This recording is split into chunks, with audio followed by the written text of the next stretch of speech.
Eu e meu pai somos um. Antes que Abraão existisse, eu sou. Antes que o sentido humano de Abraão aparecesse na terra, eu sou.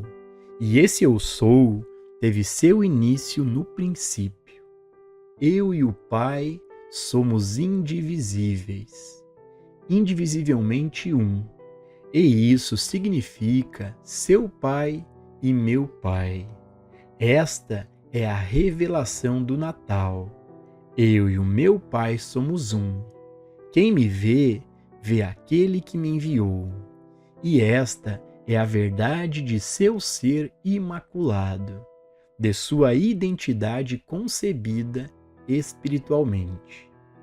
Uma vez que você entende que Cristo Jesus não declarou uma identidade separada e a parte da sua ou da minha, você está vivendo a experiência do Natal e pode discernir a natureza da mensagem de Cristo, a revelação da filiação espiritual.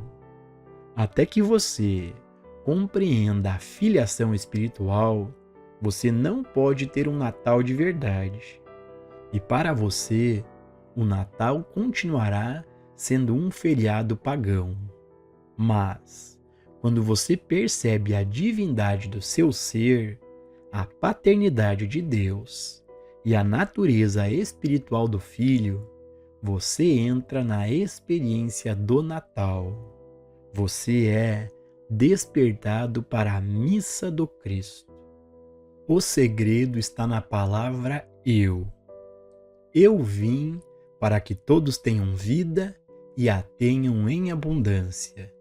Eu, este Filho Divino ou Cristo, que é a sua identidade, é a eternidade e a perfeição do seu ser.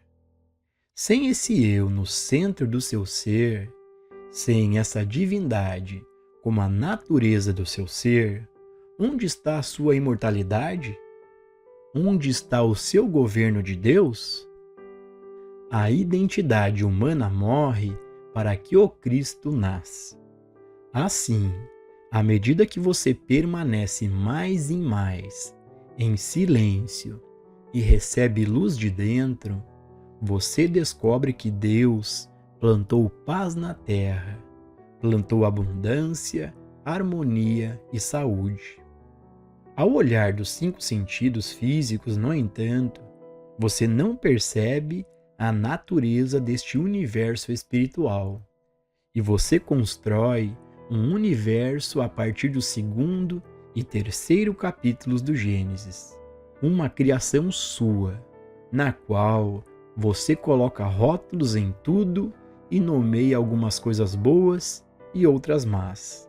Mas lembre-se de que, enquanto persistir em olhar através da mente humana, você continuará a testemunhar o bem e o mal, a abundância e a carência, saúde e doença, vida e morte. É somente quando você aprende a ficar quieto e ouvir a voz mansa e delicada, que a revelação é dada a você sobre a natureza espiritual do seu ser. O nascimento de Cristo, então, ocorre dentro de você e a individualidade humana morre. A individualidade humana não pode ser espiritualizada. A individualidade humana não pode receber a graça de Deus, porque não conhece as coisas de Deus. Para receber as coisas de Deus, é necessário morrer diariamente. Olhar para o mundo e reconhecer a abundância infinita que existe é realmente morrer, em parte para a crença na abundância e na carência, porque é evidente que não há abundância e carência, há apenas abundância. O que o homem faz com essa abundância, entretanto, é uma história bem diferente. Mas a abundância está lá, pronta para pular em manifestação visível com uma mudança de consciência. Olhe constantemente para este mundo de abundância e você notará que parte de você, aquela parte de você que acreditava na falta, morreu.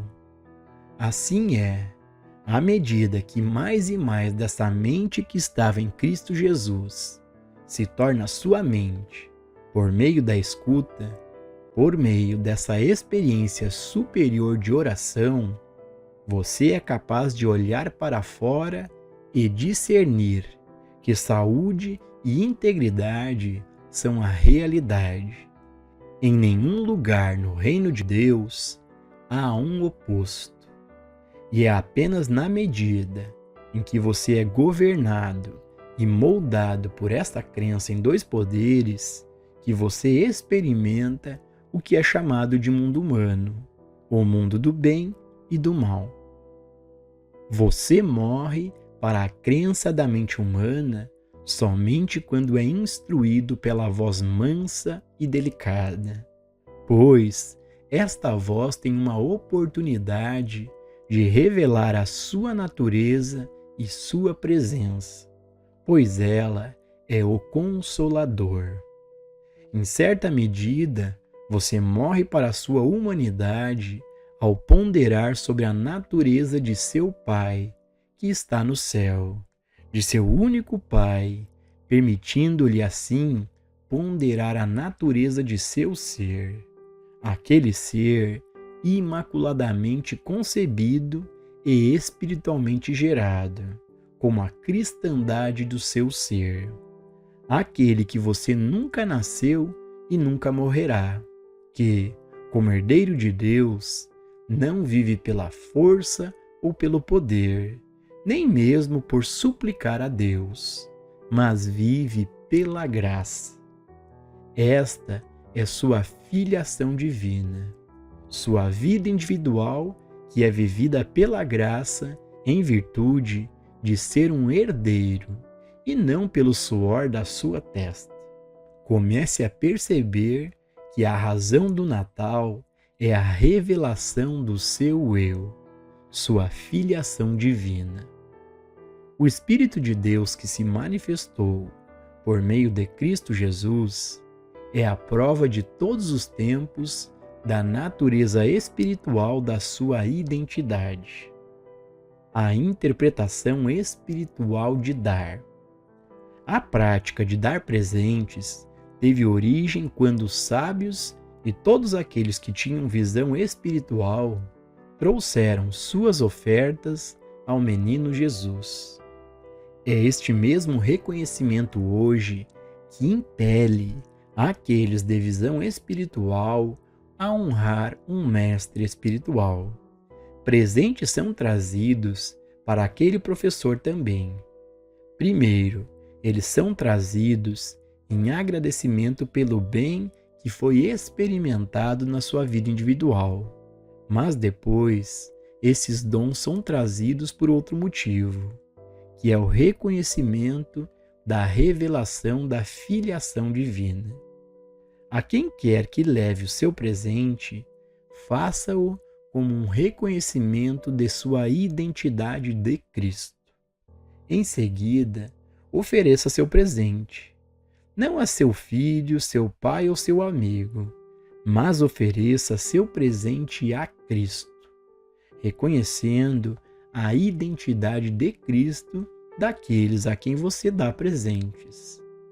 Transforme o sentido comercial do Natal, mesmo com a sua chamada oferta material, em uma consciência espiritual do Natal, de forma que cada presente que você dê não seja de natureza materialista, mas uma oferta à cristandade do indivíduo.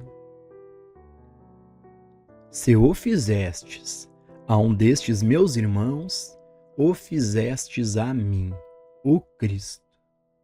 Visto que você deu o seu presente ao menor destes, você o deu ao Cristo.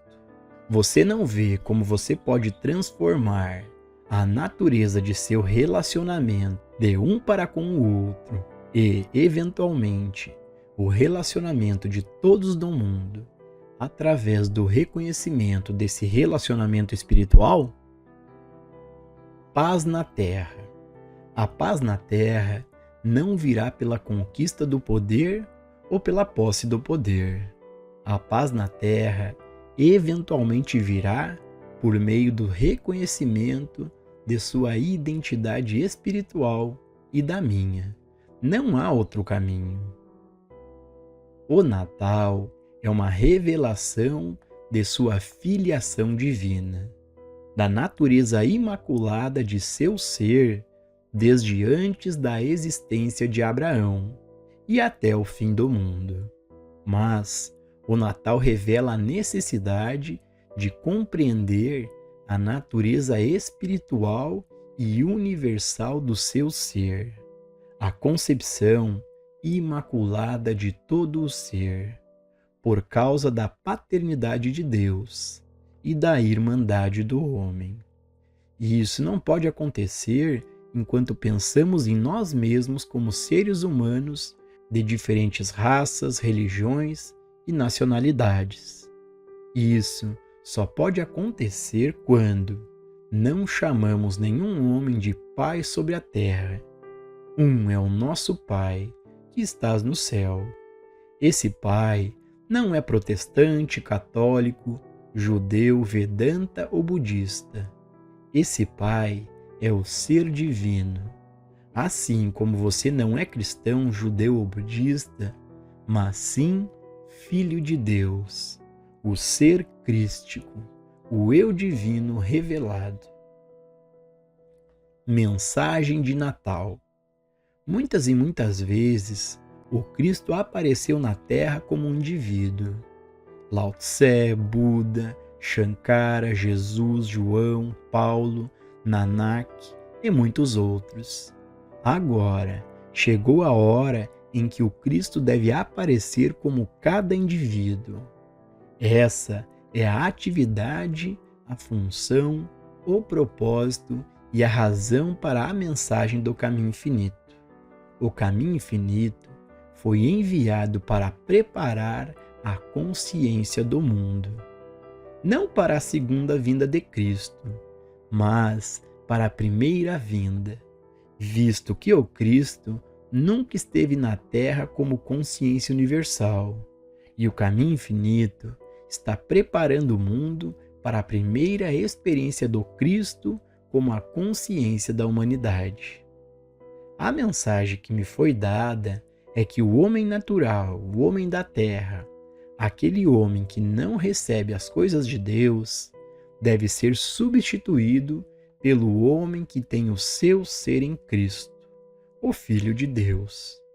Ao longo das aulas de 1961 e 62, o assunto era levantando o Filho de Deus em você, exaltando o Filho de Deus em você. Isso não significa um você pessoal, mas você, a consciência da humanidade. Tudo que o caminho infinito realiza com você como pessoa, ou com qualquer um de nossos professores ou praticantes, é incidental, apenas para a função principal, que é revelar a primeira vinda de Cristo como a consciência da humanidade. Esta será a primeira vez que isso acontecerá na face do globo, e será a última vez, porque o Cristo nunca se perderá, uma vez que seja estabelecido. O Cristo pode ser perdido quando vem com uma consciência de apenas um indivíduo ou mesmo com uma consciência de um grupo, porque quando esse indivíduo ou grupo deixa a Terra, a consciência vai embora. Mas, quando o Cristo vier como a consciência da humanidade, nunca mais estará ausente no mundo. Resolver as coisas espiritualmente? Nota de gabinete. Muitas cartas chegam à minha mesa de pessoas que escrevem que desejam resolver as coisas espiritualmente. Eu sou muito franco ao dizer que não acredito na maioria delas. Muitos escrevem sobre dificuldades que envolvem questões financeiras ou jurídicas, mas dizem que não querem tomar medidas legais. Alegam que querem resolver isso espiritualmente. Na verdade, o que eles querem é apenas tentar fugir de uma responsabilidade normal e natural. Em todos os casos, onde há questões jurídicas envolvidas, em matéria de testamento, negócios imobiliários e de corretagem ou contratos de royalties com o editor, eu cuido deles, obtendo o melhor conselho jurídico que possa encontrar. O sentimento não desempenha nenhum papel nisso para mim, apenas integridade, experiência e habilidade. Se aqueles a quem procuro aconselhamento profissional tiverem essas qualidades, eles podem seguir qualquer religião que escolherem. Não temos o direito de aceitar ninguém pela fé simplesmente porque ele é um estudante do caminho infinito, da ciência cristã ou da unidade. Estar afiliado a qualquer um desses ou qualquer grupo religioso não significa necessariamente que uma pessoa atingiu a consciência desse ensinamento. Mesmo que os alunos tenham assistido às aulas do caminho infinito, isso não significa que tenham atingido o grau de consciência que garantirá sua conduta correta. Por causa da tentação humana, não é fácil para todos eles manterem-se imaculadamente limpos ao lidar com os outros. Ninguém deve escolher um corretor da bolsa, um corretor de imóveis, um advogado, porque ele é um estudante do caminho infinito. Se eu fosse escolher qualquer um deles, eu escolheria por sua integridade e habilidade profissional. Não importa se ele é um estudante do caminho infinito ou um ateu. Habilidade e integridade, não religião, seriam os fatores determinantes para contratar seus serviços. Claro, se houver um corretor de imóveis competente ou advogado disponível e ele for um estudante do caminho infinito, eu posso escolhê-lo, mas nunca simplesmente porque ele está no caminho infinito. Muitas pessoas podem achar defeitos nessa forma de pensar, mas essa é a minha maneira de fazer negócios.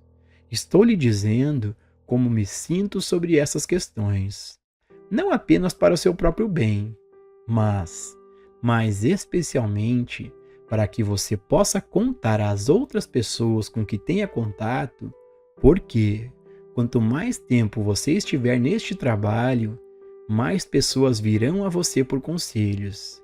Conselhos sobre hotéis, corretores da bolsa, advogados e banqueiros. Em qualquer de seus negócios, não tome as coisas como certas e diga: deixa Deus fazer isso, seguindo assim uma política à deriva. Você também não deve aceitar a palavra de uma pessoa em questões de negócios como se ela fosse uma autoridade final e definitiva. Fazer isso é se apoiar em algo tão passageiro quanto a grama no campo. Hoje aqui, amanhã acabada. Use a inteligência que lhe foi dada por Deus, no nível mais alto que puder. Mas isso você não faz de forma alguma quando diz: vou deixar isso para Deus. Agora, sejamos claros sobre isso. Como estudantes espirituais, nunca devemos fazer nada sem nos voltarmos para dentro. E então, devemos ouvir. Nunca nos movendo ou fazendo nada sem orientação interior. Independentemente de quão informado e capaz você seja em qualquer área, primeiro volte-se para dentro e busque essa orientação interior.